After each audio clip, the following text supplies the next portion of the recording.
Buonasera, siamo qua per presentare, per discutere del film che avete appena visto, il nuovo film di Jonathan Demme, un documentario della sezione, un film della sezione Orizzonti, e ospiti di questa conferenza stampa sono, a partire da destra, Kyra Julian,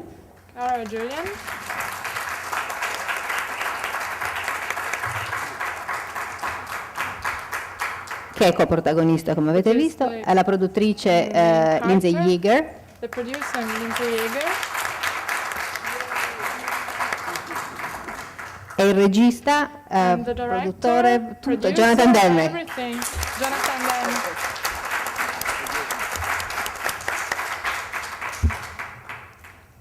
I'd like to start with a question to Jonathan and Lindsay as well. This particular project is blossoms from another film you did on Katrina, and where there were several characters, and this is sort of something that you decided all of a sudden to make a film just about Caroline. Why? And just tell us a little bit about the birth of this film. Yes, is this turned on?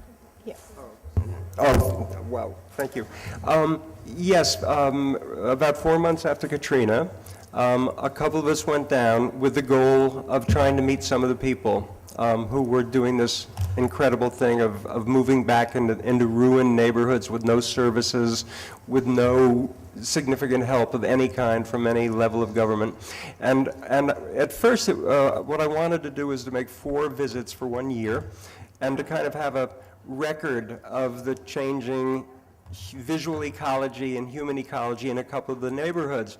And then after a year or so, nothing much had changed in the neighborhoods. The situation was still desperate, but by that time, perhaps especially Carolyn Parker and others, we had become very good friends with them, and we couldn't stop coming.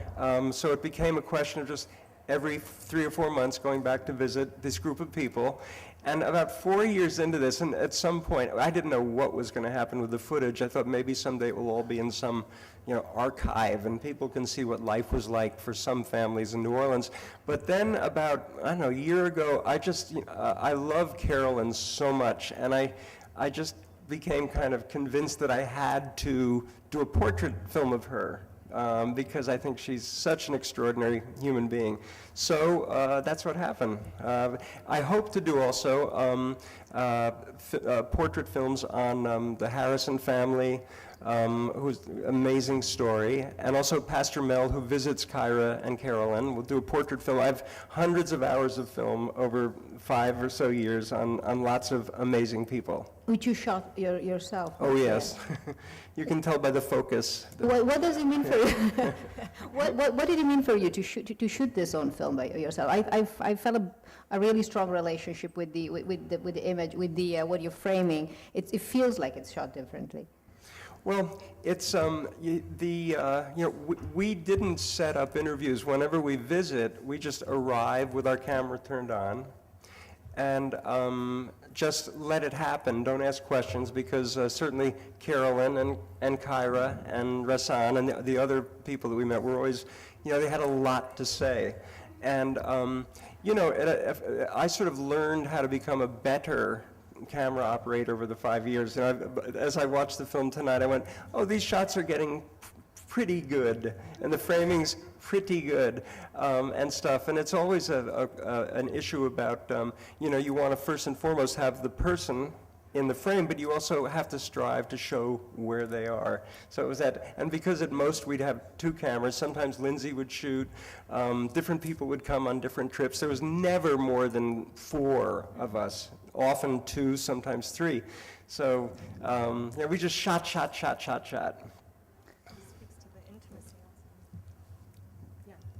And that way of shooting, I think, speaks a lot to the intimacy of the film. The fact that it's Jonathan in the room with a brilliant storyteller, tellers, plural. Yeah. As you said, Carolyn is an amazing character. It's very, very strong. Can you describe a little bit of the, I don't know if it's the right word, but I'd say negotiations between you and her when you were talking about this film? Because she acts for the camera in a way, but by acting, she's even truer than pretending not to act. I mean, it's a really interesting. She comes across so real, but there is a participation, an active participation, which I think it's really interesting. It's a very there's a wealth of mix there. Yeah. Well, as it shows in the beginning of the film, I literally met her, with the camera running. And Carolyn Parker invited us into her house just in that moment. She didn't want to know who we were, what we were doing. She saw me standing there with my camera. She said, "Come on in." She showed us around the house, introduced us to Kyra and to Raymond.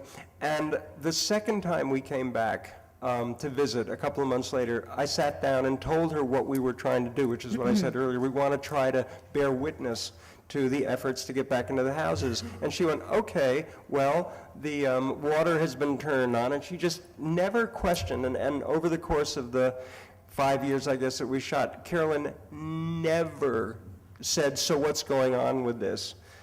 She put tremendous trust in me, in us, which is one of the reasons why I felt, I've got to make this film to honor the trust that she has put in us. And finally, it was a very intense moment. Lindsay and I took the finished film down to New Orleans a couple of months ago for her approval. She had signed a release. She didn't have any technical approval, but of course we wanted her blessing. And the three of us sat there, watched the film, and when it was over, and I was like, "Oh my God, what's she going to think?" And she was kind of laughing at her jokes sometimes, and I thought, this is a good sign. And then the film ended, and she looked over at me and she said, "It's very good. I like it." And that was it. And that's the best review I had ever received. It was like, "Oh, thank you. Thank you so much." I think that, I've made portrait documentaries of famous people sometimes, even President Jimmy Carter, and people who were sort of, out there, and I produced a film of Nelson Mandela. And Carolyn is, again, to me, I think clearly an exceptional person. And for me, as a viewer, and certainly as a filmmaker, it's just like as great a privilege as I could ever imagine would be to be permitted into her house again and again and again, and for her to share everything about her feelings about everything with me. I just think it's like very, very beautiful. Cara, how would you describe the relationship of your mother has with the camera, and how it evolved during the making of this film? Well, I actually think my mother is like this all the time. A camera does not need to be present.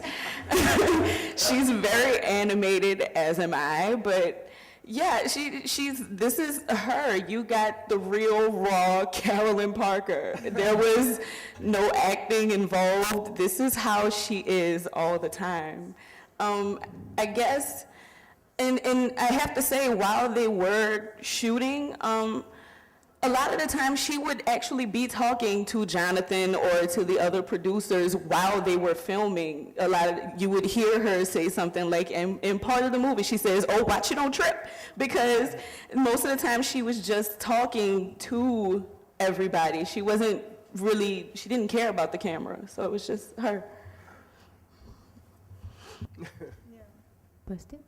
I could go. Jonathan, I think it's the first time I saw the film, I found it immediately very fascinating. The way you use the house, the building back of the house. It's also the story of what happened after Katrina. It's a story of strength, a story of reconstruction, a story of people that decided to stay. And the house is this great metaphor for it in a way. Can you speak a little bit on what happened after Katrina? I think a lot of our viewers are not from the States. So, and how the story it sort of disappeared from the news, but it's still happening. Yeah. I think Kyra might be able to address that best, and I would say one thing that comes to mind when you say that, Julia, is that one of Carolyn and the Harrisons and Pastor Mel, the people who went back too soon, just too soon, you shouldn't go back because things are such a mess. One of the big reasons that everybody had in common was they felt it was vital to claim their property and live there or else the powers that be were going to come in and bulldoze everything. So the goal of saving the neighborhood, I feel that Carolyn and Kyra achieved, but maybe only halfway, because the neighborhoods aren't, well, can you speak to that? Are the neighborhoods back? Well, I will say most of New Orleans is back to a certain extent. In most of the neighborhoods, such as where I live, the lower Ninth Ward, or like maybe parts of Gentilly, which is another area, and Lakeview, we're still struggling to get basic necessities, and a lot of people are starting to move, but most of the people who were original residents before Katrina have not come back. It's either a point of it's not affordable at the time, or they weren't able to get the federal money to rebuild, or simple things such as there's not a school in the area, or there's not a decent school in the city that's affordable that can give a decent education. And a lot of people find that when it comes to moving back, it's actually more reasonable to stay where you were after Katrina instead of coming back to New Orleans. So that was part of the reason that a lot of the neighborhoods aren't back. I mean, most of the time, the residential areas are still suffering, where the main points of New Orleans, such as the French Quarter or Uptown New Orleans, which survived through Katrina and didn't get a lot of flooding, those areas never really were a problem to bring back because there was no real issue in the first place. They didn't flood or anything, but a lot of the neighborhoods are having issues because you have to rebuild houses and there are no supermarkets. Where I live in the lower Ninth Ward, we just heard on the news 2 weeks ago that we're gonna have our first supermarket. We don't have to travel uptown anymore, so that's awesome. But yeah, there's still a lot being done, but a lot of the people who are moving in are tourists he came as volunteers, and 2 months later they decided to stay. They bought a house and they rebuilt that house, and now they live there. So I would say the neighborhoods are coming back, but It's a different demographic. Yes, It's going to be a different demographic. Very different demographic. What did you think? We had a recent hurricane in New York, and what did you think of the almost military operation that was set out to prevent anything? I mean, Katrina has become such a precedent and such a symbol of unfairness and that it's gotten a whole different meaning from the actual hurricane itself and the. Yeah. Well, I must say I'm very happy that people are more prepared, and the nation, the actual U.S., is a little bit more prepared for hurricanes, because at one point a hurricane was just something that the lower area of the United States had to worry about. The South, the Texas, Louisiana, Alabama, Georgia, and Florida. If we were the only ones that really had to have hurricane preparedness manuals and protocol and things like that to follow. But this hurricane in New York, and it was very interesting. I was glad everybody was prepared, but I think everybody panicked. Like, Katrina made everyone panic about hurricanes now. So I'm glad everybody's prepared, but it just needs to calm down a little bit. Jonathan, you devoted years to this project, and it's extremely personal to you, and it's sort of self-produced. And why did you think why taking this time? I mean, what made this project such a priority within the context of your work, and something that you want to keep going back to for such a long time? Yeah. Well, there's a couple of things. One is, again, I literally, not romantically, but I very much fell in love with Carolyn. And when we would visit down there, as was said, the state of Louisiana, the city of New Orleans, the government of the United States, there was not real help. Everything that appeared to be help from the different levels of government proved to be just one more area of frustration and obstructionism. When Daniel Wolf, my old friend who we did The Agronomist together and is one of the producers with Lindsay of this film, we would go down, we lived near each other in a nice little town in New York, you know, and we would go down there and we would come back. There's three things that would hit us. One, we'd come back enraged about the way the governments, about the state, the city, and the national were responding to people like Carolyn, these great people who wanted to get back in their houses, deserved support at least, instead of obstructionism. So we really enraged at government, but also we'd see these volunteers, this other face of our country, these young, especially young people, come from all over, and work to help these people that are being ignored and obstructed by the government. So we'd also come back very, and inspired. When I was down there, I would think of Kyra and Rasan, but especially Carolyn, because she's been through so much and she's had a whole career. She's seen all these changes in American society. And I would be down there and I'd be so in awe of her courage and her spirituality. Then I'd go home, and honestly, I'd get home, Kyra, and I'd go like, that lady is crazy. Why is she staying in that house? It's not worth it. There's so many difficulties. And I just feel it's an amazing, as an American, I think it's kind of the story of Carolyn, and yes, many others like her, it's kind of great contemporary American real life stories.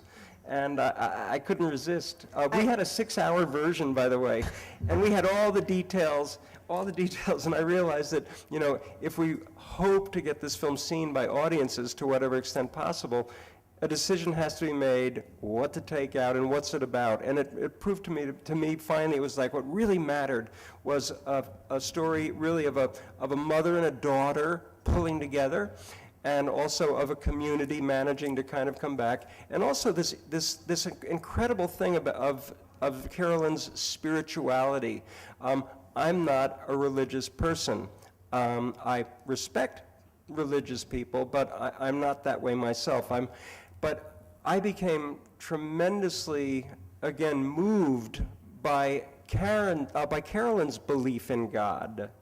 And when we go to church with her and see how she's fueled by her commitment and her trust in God, I find that very inspiring. It doesn't make me inspired to go to church, but it makes me inspired about people like her, people of faith. I think I really have great admiration for. I hope I'm allowed to say, but I remember when you were thinking about which title to pick for the film. At some point, you call it Carolyn Parker, my favorite American, and yeah. I thought it was really interesting as a foreigner, because to me, she, you know, in the film, she really embodies a certain American spirit that it's complex and resilient and feisty and tough and. Ironic. It's very I don't know. It's very Twain in a way. Yeah, it is. It is. And she's of a generation, as am I, that's, you know, I don't want to say dying off, but there's less and less of us as the years roll by. She grew up. She's an African American woman who grew up in segregation. And fewer people you know, we can go like, oh, wow, you know, that was strange and that was wrong, but she lived it, and it didn't break her, it made her stronger. And she was part of a segregated system, of being a second-class citizen because of her color. Then, through the civil rights movement, she participated in changing things.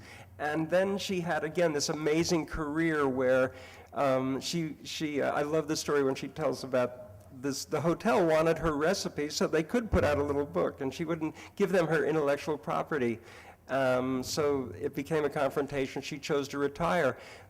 Isn't it time for Carolyn Parker to have a nice now series of years? Hasn't she earned some rest? No, because Katrina comes, does all of that, and now she's got to get up and start fighting again. And she never gave up. So I don't know. You have questions? Here. don't want to monopolize it. A question, Mr. Demme. What was it that brought you to New Orleans in the first place? I mean, you could have gone to other places, and why New Orleans? And you said you established these personal links to the people. I think you once mentioned you were also working on a documentary about music in New Orleans, if I'm not mistaken. What is the whole of New Orleans for you personally? Well, if you go to New Orleans, as an American, I think as anybody, New Orleans is like a separate country. It's part of America. We're proud of that, but it's so very different in so many ways. Culturally, it's so rich and so different from everything else we've got all over the country. So if you've been to New Orleans, as I had, a number of times to partake of that culture, to partake of the music and other things, then when Katrina hit and when the floods came, and when we saw on television the terrible way that the New Orleanians were being treated, like these many, probably cumulatively, probably millions of young volunteers went to New Orleans because they wanted to help. I have no skills. I don't know how to gut a house. I can't, there's nothing I can do. I can barely open my door. So, but what I can do as a filmmaker is I can show up and bear witness. I don't know what I'm going to do with the footage, but I was moved, as was Daniel Wolf, my neighbor. We had to go down there. We had to show up. And, when on our first trip, nothing at all was functioning. Even the French Quarter was barely struggling. There were no traffic lights. There were no stores. There were no gas stations. Nothing worked. And we got in our car and just drove around. And every time, when we'd see somebody, they'd see us and they'd see we had a camera, and they would just start talking to us. And I felt we're performing some kind of service here. We're providing a forum for people to speak what's on their minds. So that's really what compelled me. It was kind of an American thing, wanting to go down and help somehow, and being limited in what I can actually do to help.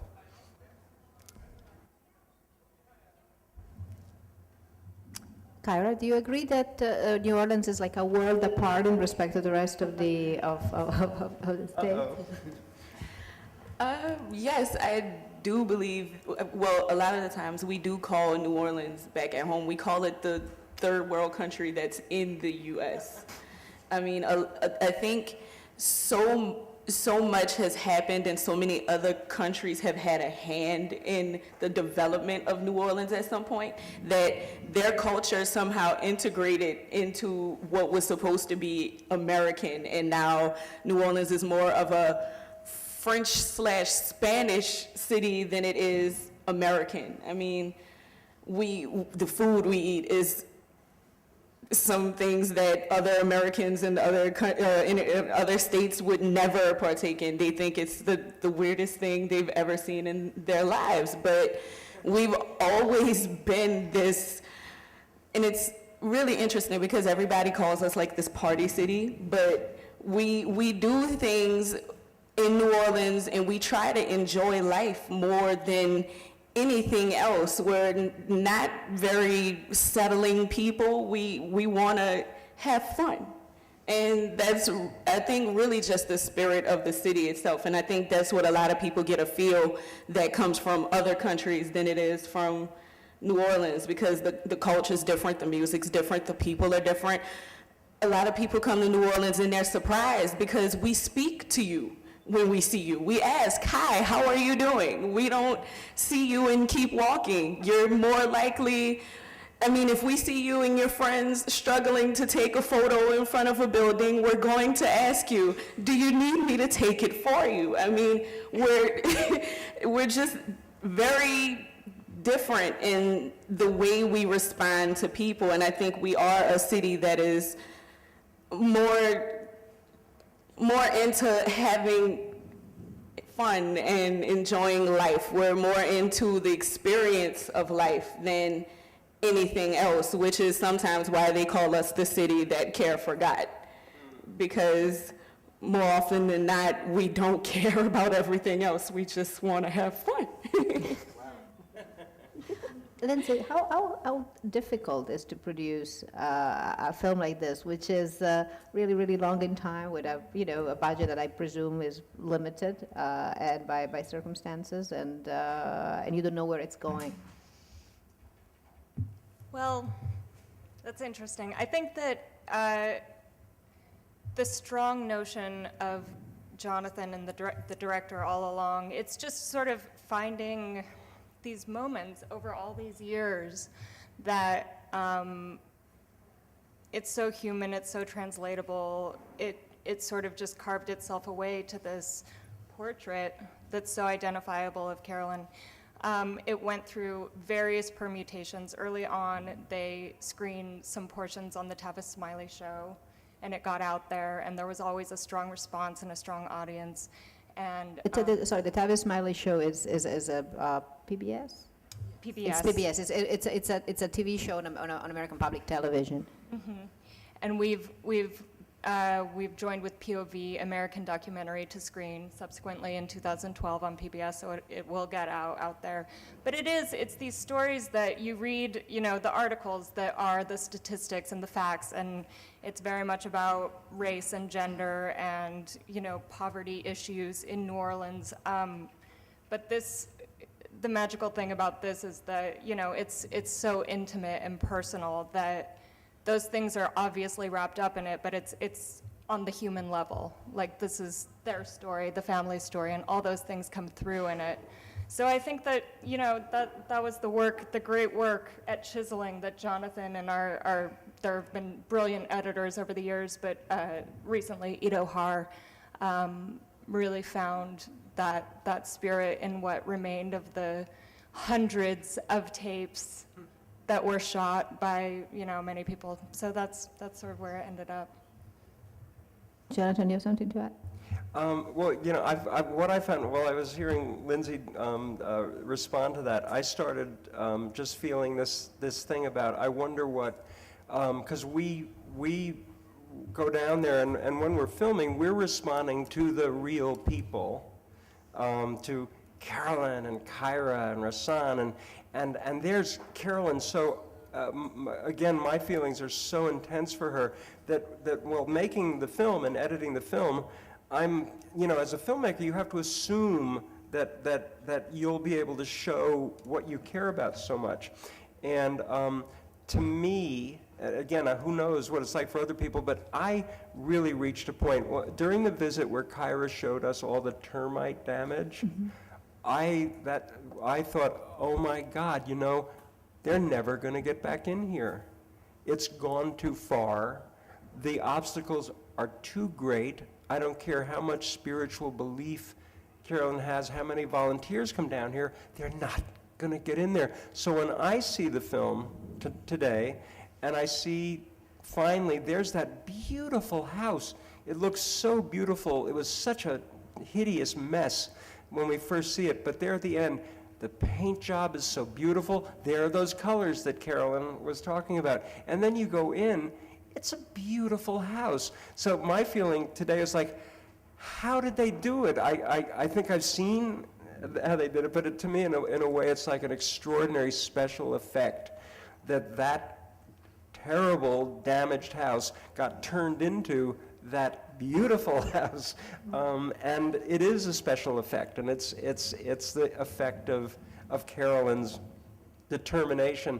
And I think that one thing that I definitely made me want to get the film finished was that I do believe that if people see this film here and there, some people will probably be inspired by Carolyn Parker and maybe not give up on something that we might otherwise give up on. I think the house is very much a way to look at represents a way to look at the world. It's the way to, the way to approach the world. That's so symbolic to me by the end. It's the face. Yeah, it's the face. Do you think so, Cara?